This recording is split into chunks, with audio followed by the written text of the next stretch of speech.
Hello friends, कैसे हैं। मैं हूँ मीना। हमारे यूट्यूब चैनल पे आप सभी का स्वागत है। आज मैं करवा चौथ का बहुत ही प्यारा सोहर गीत सुनाने जा रही हूँ। वीडियो पूरा देखिएगा। पसंद आए तो लाइक शेयर सब्सक्राइब करके चैनल को ढेर सारा प्यार दुलार आशीर्वाद दे के आगे बढ़ाएं। कमेंट में बताएं कैसा लगा।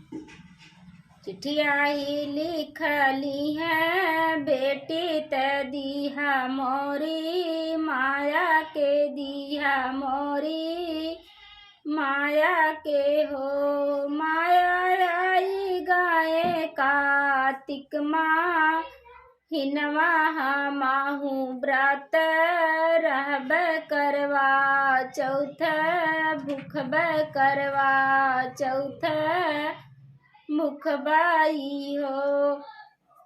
चिट्ठिया ही पढ़ली न माया माना ही माना, बिस माना ही माना बिसाई हो। बहनी लाई ली माया जे लहंगा तयाउरो चू नरिया तयाउरो चू नरिया हो। बहनी लाई ली सोला होसी, गारत पावा में हमार पावा में हमार हो। बहनी लाई ली सोला होसी, गारत पावा में हमार पावा में हमार हो। लैली माया जे करवात भारी दीही, थरियात भारी दीही थरिया हो। बहनी लाई ली जाटाधारी, नरियल तयाउरो चालनिया तयाउरो चालनिया हो। बहनी लाई ली जाटाधारी, नरियल तयाउरो चालनिया तयाउरो चालनिया हो। इतना सामान माया लिहली त भैया से यार जिकर, भैया से यार जिकर हो।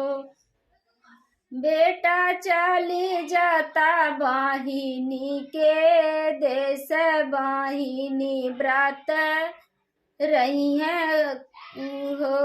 बेटा चली जाता बाहिनी के देश, बाहिनी व्रत रही है, बाहिनी व्रत रही है हो।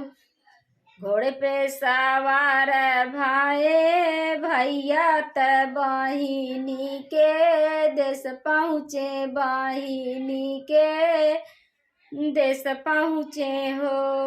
बहनी लाई ले तू आपन सा, मनवा तू हाउ व्रत करती करवा चौथ भूखती हो। बहनी लाई ले तू आपन सा, मनवा तू हाउ व्रत करती करवा चौथ भूखती हो। पहली ही बेटी जे लहंगा त ओढ़ी ली, चुनरी त ओढ़ी ली चुनरी हो। बहनी काइली सोला हो सिंगार लगाई माँ, हमार त पाँव में हमार हो। लैली हाथ में करौत आउरो चालनिया तयाउरो चालनिया हो।